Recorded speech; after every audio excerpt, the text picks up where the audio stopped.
The sun was just beginning to rise over the small suburban town of Maplewood, casting a golden glow across its quiet streets.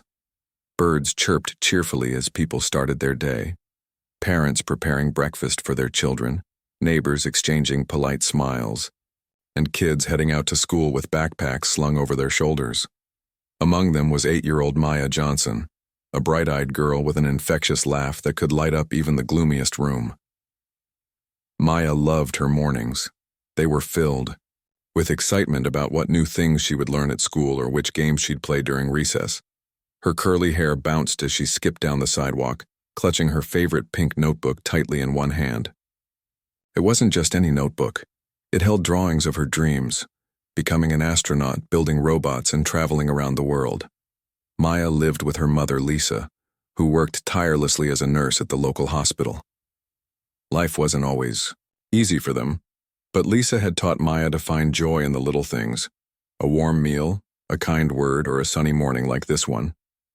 Be strong, be brave, and never let anyone dim your light, Lisa often told her daughter. Those words echoed in Maya's mind as she made her way toward the park before school started. At the same time, Officer Greg Harris sat inside his patrol car sipping coffee, scrolling through reports on his dashboard tablet. Greg was known around town not so much for his dedication to serving the community, but rather for his short temper and rigid views. He believed in strict rules and didn't hesitate to enforce them harshly, especially when it came to keeping order. Over the years, whispers had spread among residents about how he treated certain individuals differently based on appearances, but no one dared speak up too loudly. After all, he wore the badge, and power often silenced dissent. On this particular morning, Greg received a call from dispatch about a potential disturbance near Maplewood Park.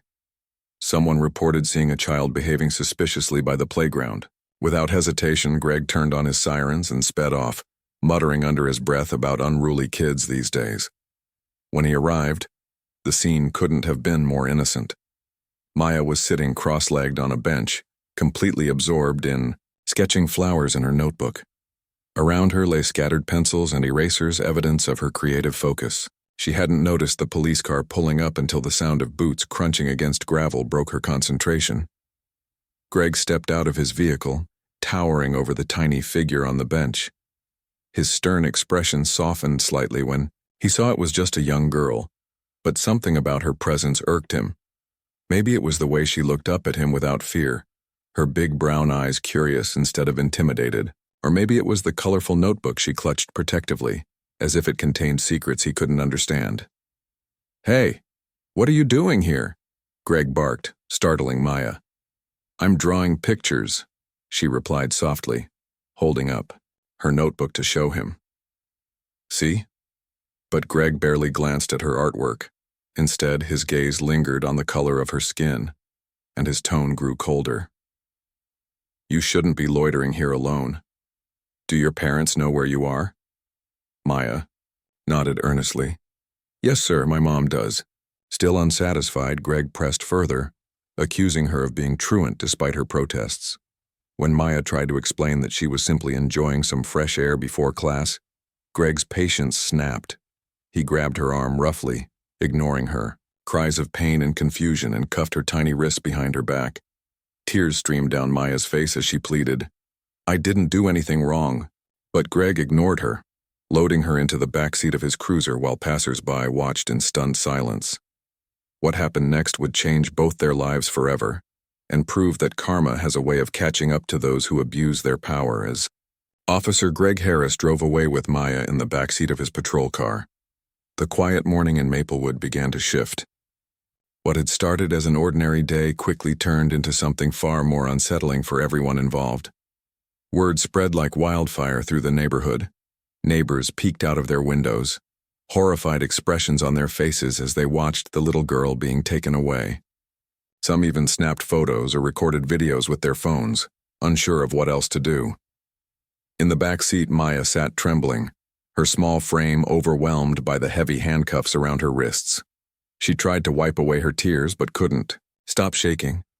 Her pink notebook lay forgotten on the park bench where she'd been drawing just moments ago.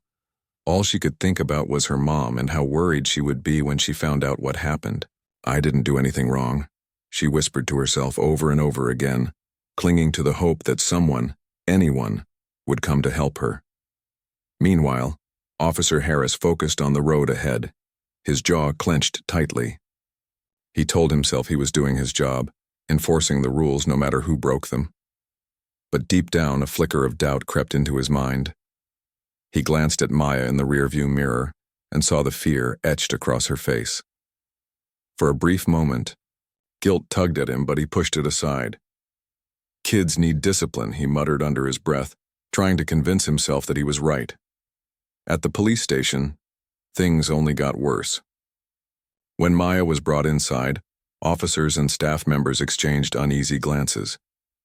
Some recognized her from the community. They'd seen her playing at the park or walking home from school. Others knew her mother, Lisa, who was well liked for her kindness and hard work at the hospital. No one said anything directly to Greg, but the tension in the room was palpable. Lisa arrived at the station shortly after receiving a frantic call from a neighbor who had witnessed the arrest. Her heart sank as she rushed through the doors, panic gripping her chest. "Where's my daughter?" she demanded, her voice shaking with both fear and anger. An officer directed her to the holding area, where she finally saw Maya sitting alone on a cold metal bench, still wearing the cuffs. The sight broke Lisa's heart. She knelt beside her daughter, pulling her into a tight embrace. "It's okay, baby," she murmured, stroking Maya's hair. "Mommy's here now." Though Maya clung to her mother, sobbing uncontrollably, Lisa forced herself to stay calm. She needed answers, and justice, for her child. Confronting Officer Harris in the hallway, Lisa's voice rose sharply. "What gives you the right to treat my daughter like a criminal? She's 8 years old. She was just drawing pictures in the park." Her words echoed off the walls, drawing attention from other officers nearby. Greg shifted uncomfortably, attempting to justify his actions. "She shouldn't have been there unsupervised," he argued weakly, though even he could hear how hollow his reasoning sounded. But Lisa wasn't backing down. "You profiled her because of the color of her skin," she accused, her voice steady, despite the fury burning inside her. "This isn't about keeping order, it's about your prejudice." Greg opened his mouth to respond, then closed it again. There was nothing he could say to defend himself, not without sounding defensive or guilty. As much as he wanted to dismiss Lisa's accusations, he couldn't ignore the truth staring him in the face. Deep down, he knew she was right. News of the incident traveled fast, reaching every corner of Maplewood within hours. Social media posts and local news outlets picked up the story, sparking outrage among residents. Parents gathered outside the police station, demanding accountability. "Justice for Maya" became the rallying cry, echoing through the streets as protests grew larger by the day. For Officer Greg Harris, the weight of his actions began to press heavily on him. That night, as he lay in bed staring at the ceiling, sleep eluded him. Images of Maya's tear-streaked face haunted his thoughts. He tried to brush it off as part of the job, telling himself that people would forget about it eventually. But, deep down, he knew better. Karma had already started its work, and it wouldn't stop until balance was restored. The next morning, Maplewood buzzed with conversations about the incident. It seemed like everyone, parents at school drop-offs, baristas serving coffee, and shopkeepers arranging their displays, had something to say about what happened to Maya. Some expressed shock and disbelief, while others shared stories of similar run-ins with Officer Greg Harris. Whispers turned into discussions, and soon the entire town was united by a shared sense of injustice. Lisa Johnson, determined to protect her daughter and ensure this never happened again, decided to take action. With the support of friends and neighbors, she filed a formal complaint against Officer Harris, detailing his unfair treatment of Maya. She also reached out to local advocacy groups who specialized in fighting racial profiling and police misconduct. Within days, the case gained significant attention, not just locally but across the state. Meanwhile, Officer Harris found himself increasingly isolated. His colleagues, once indifferent to his behavior, now avoided him during breaks or gave him sideways glances when he walked past. The protests outside the station continued to grow, with more people joining each day. Signs reading, "Justice for Maya," and "End Racial Profiling Now" lined the streets, creating an undeniable visual reminder of the community's anger. Greg tried to brush it off, telling himself that public opinion would shift eventually. But as the days went on, the pressure mounted. His superiors called him into meetings, questioning his judgment and reminding him of the department's policies on fair treatment. Even his wife, Sarah, confronted him one evening after dinner. "Is it true?" she asked hesitantly, holding up her phone where a video of Maya being handcuffed had gone viral. "What do you think?" Greg snapped defensively, though his voice lacked conviction. He hated feeling cornered, especially by someone he trusted. Sarah sighed, shaking her head. "This isn't who we are, Greg. You're better than this, or at least I thought you were." Her words stung more than he cared to admit. For the first time in years, Greg allowed himself to reflect on his actions. He remembered his early days on the force when he genuinely believed in protecting and serving the community. Somewhere along the way, that purpose had gotten twisted, replaced by frustration and bitterness. Had he really become the kind of person who treated innocent children like criminals? Despite his growing unease, Greg refused to apologize publicly. Instead, he doubled down, insisting that he had followed protocol and that people were overreacting. This only fueled the fire further. Protesters began organizing rallies, inviting speakers from civil rights organizations to address the crowd. One speaker, a former police officer named Marcus Reed, stood out. He spoke passionately about accountability and reform, urging law enforcement officers to recognize their biases and work toward change. "You have the power to make things right," Marcus said, addressing the officers watching from inside the station. "But it starts with owning your mistakes, not hiding behind excuses." Inside the station, Greg listened to Marcus's words through the window, feeling a strange mix of shame and defiance. Part of him wanted to dismiss the speech as idealistic nonsense, but another part, a quieter, deeper voice, knew there was truth in what Marcus was saying. That night, unable to sleep, Greg drove to the park where Maya had been arrested. The place was empty now, save for a few scattered leaves rustling in the wind. He parked his car and stepped out, walking slowly toward the bench where Maya had been sitting. Her forgotten pink notebook still lay there, slightly damp from overnight. Picking it up, he flipped through the pages, marveling at the vibrant drawings and handwritten notes. There were sketches of stars and planets, robots with smiling faces, and even a map of the world filled with colorful flags. For the first time, Greg saw Maya not as a faceless figure he'd judged harshly, but as a real child with dreams and potential. A lump formed in his throat as he realized how much damage he might have done, not just to her, but to her trust in authority figures like him. As he stood there, lost in thought, headlights illuminated the parking lot. Startled, Greg turned around to see Lisa Johnson stepping out of her car, accompanied by two members of the advocacy group. They approached cautiously, eyeing him warily. Lisa held out her hand. "We need to talk," she said firmly, yet without malice. Greg hesitated, for a moment before nodding.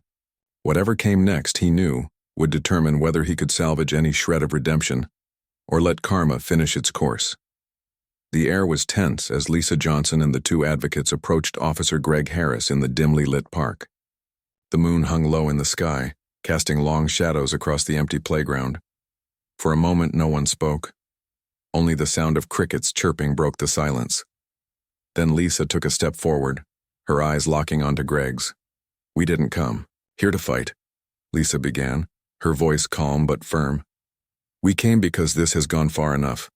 My daughter deserves justice, and so does this community." Greg shifted uncomfortably, clutching Maya's pink notebook tightly in his hands. He glanced at it briefly before looking back at Lisa. I don't know what to say," he admitted, his usual bravado crumbling under the weight of accountability. "I thought I was doing my job." Lisa crossed her arms, her expression softening slightly but still resolute. Doing your job doesn't mean treating an innocent child like a criminal. It means protecting people, not scaring them. You hurt Maya that day, and you've shaken the trust this town had in its police force. One of the advocates, a woman named Clara, stepped forward. She carried herself with quiet authority, her tone measured yet compassionate. "Officer Harris, we're not here to destroy you. We're here to help you understand the impact of your actions and give you a chance to make things right." Greg opened his mouth to respond but hesitated. The idea of making amends felt foreign, almost impossible after everything that had happened. Yet deep down he knew they were right. His choices had consequences, not just for Maya and her family but for himself and the badge he wore. Clara continued, "Change starts with acknowledgement. If you want to rebuild trust, you need to start by apologizing, not just to Maya and her mother, but to the entire community. And it can't be empty words, it needs to be genuine." Lisa nodded in agreement. "Maya is scared now, scared of people like you. She used to believe cops were heroes who helped people. Now she thinks differently. That's on you, Greg. But it's also within your power to change that perception." For the first time in days, Greg felt a flicker of hope. It wasn't much, but it was something, a way out of the darkness he'd created for himself. He looked down at the notebook again, tracing the edge of one of Maya's drawings with his thumb. "I'll do it," he said finally, his voice barely above a whisper. "I'll apologize. Not because I have to, but because it's the right thing to do." Lisa studied him carefully, searching for sincerity in his eyes. After a long pause, she nodded. "Good.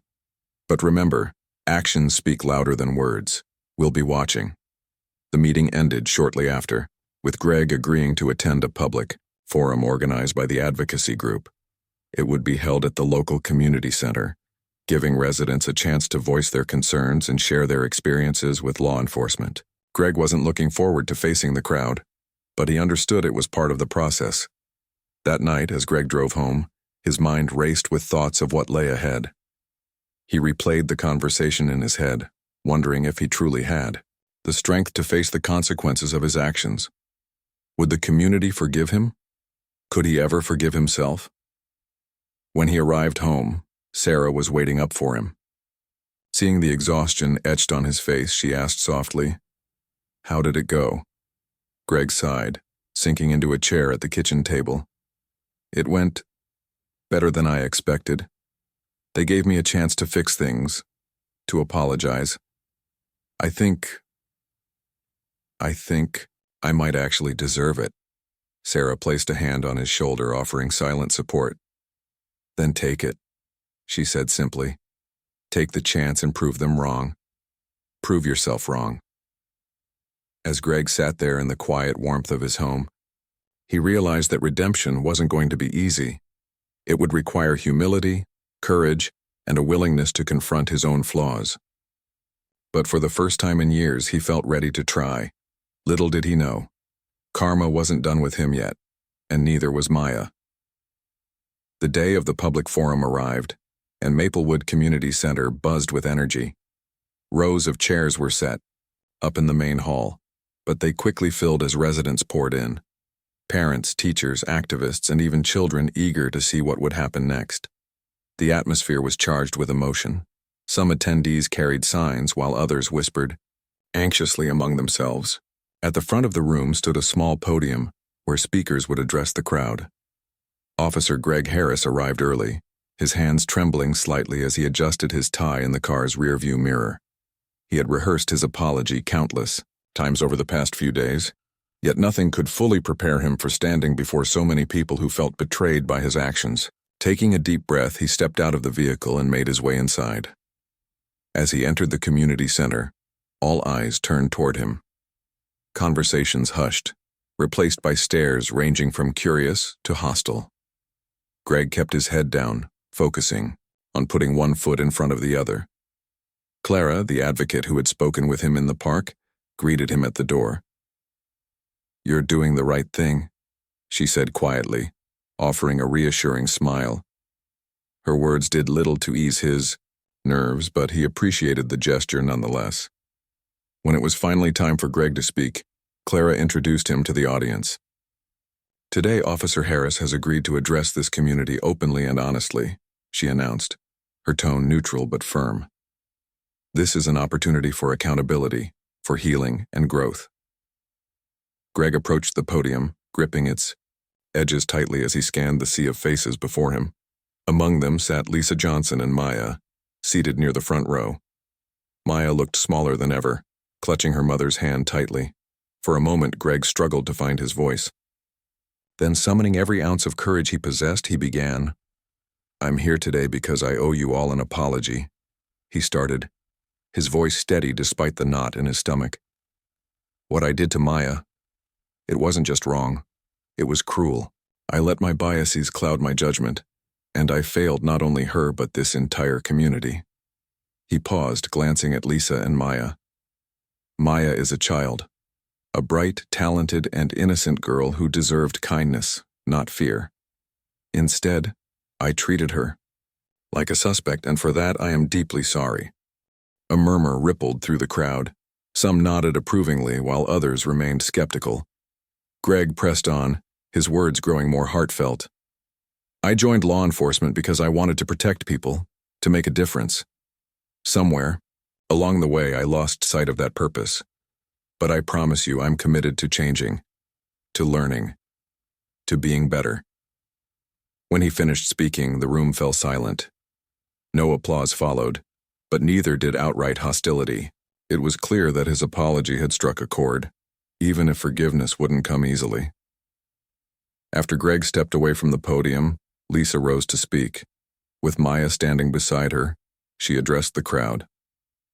"My daughter taught me something important this week," she said, her voice strong and unwavering. "She reminded me that everyone deserves a second chance, even those who've hurt us. But accountability matters too. Words must lead to action." Her speech resonated deeply with the audience, earning nods of agreement and murmurs of support. As she concluded, she turned to Greg. "We'll hold you to your promises," she said simply.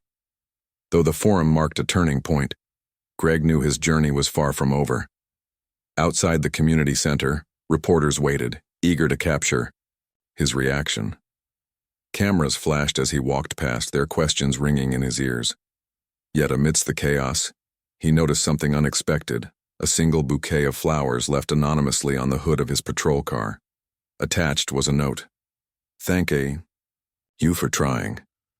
It was a small gesture, but it reminded Greg that redemption, though difficult, was possible. Still, karma wasn't done testing him. Not yet.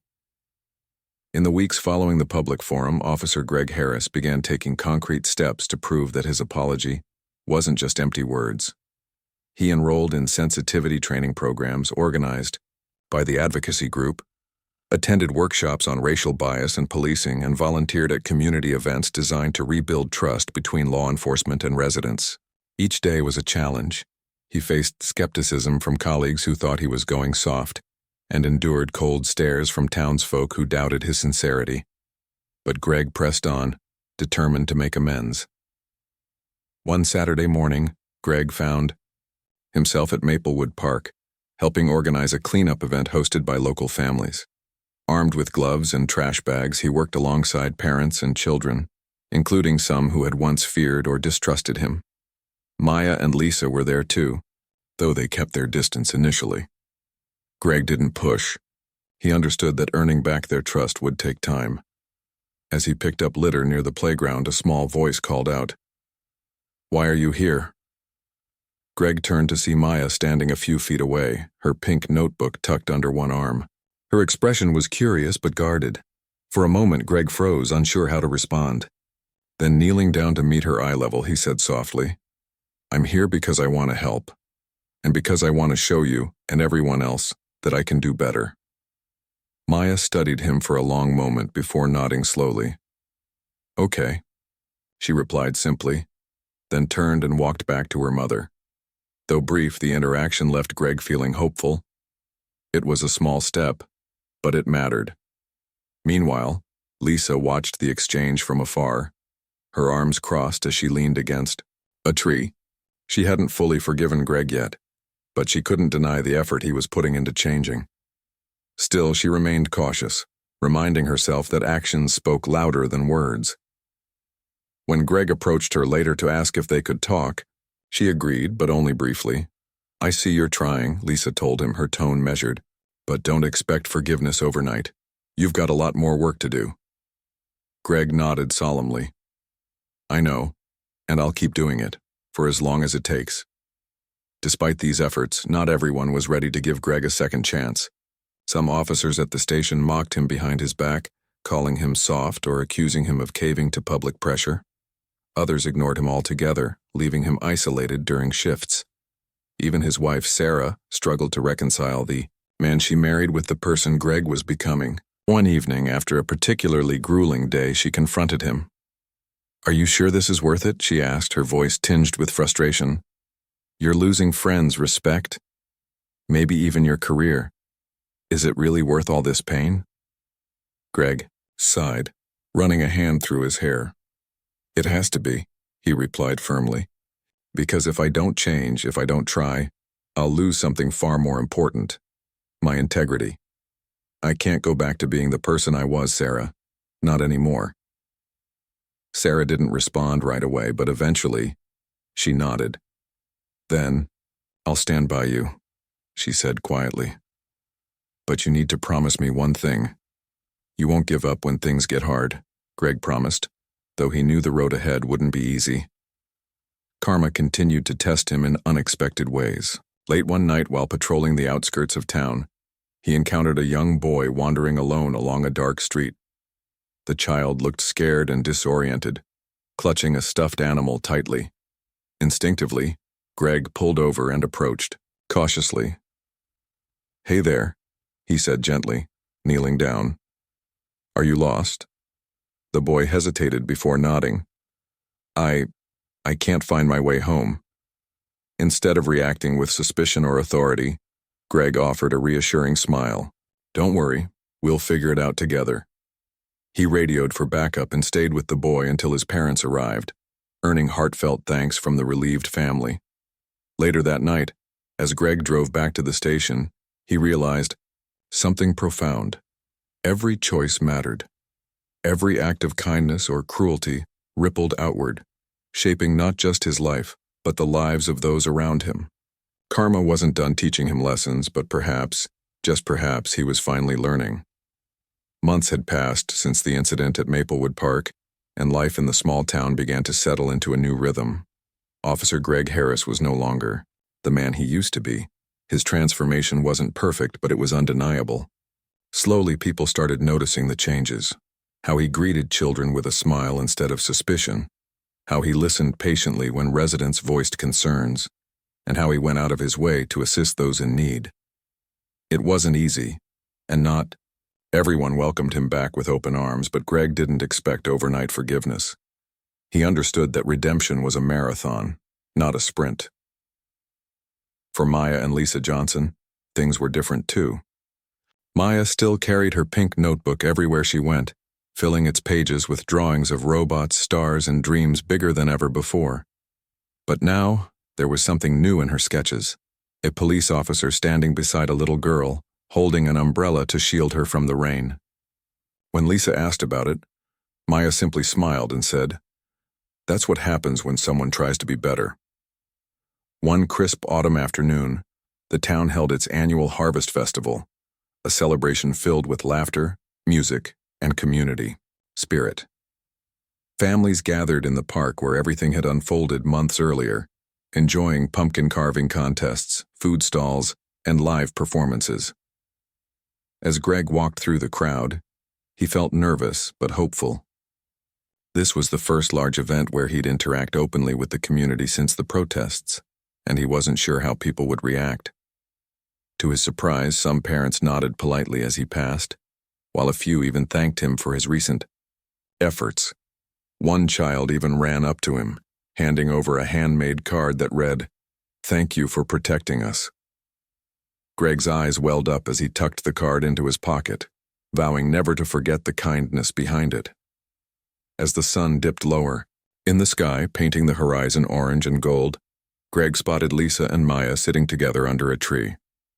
They were laughing, sharing cotton candy, and flipping through the pages of Maya's latest notebook. Taking a deep breath, Greg approached them cautiously. "Hi," he said softly, stopping a respectful distance away. "Mind if I join you?"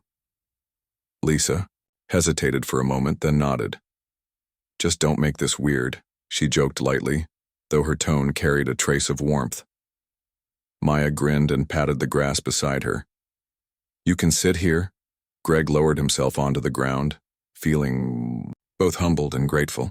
For the next hour, they talked about everything and nothing: the festival, Maya's drawings, and even Greg's training sessions.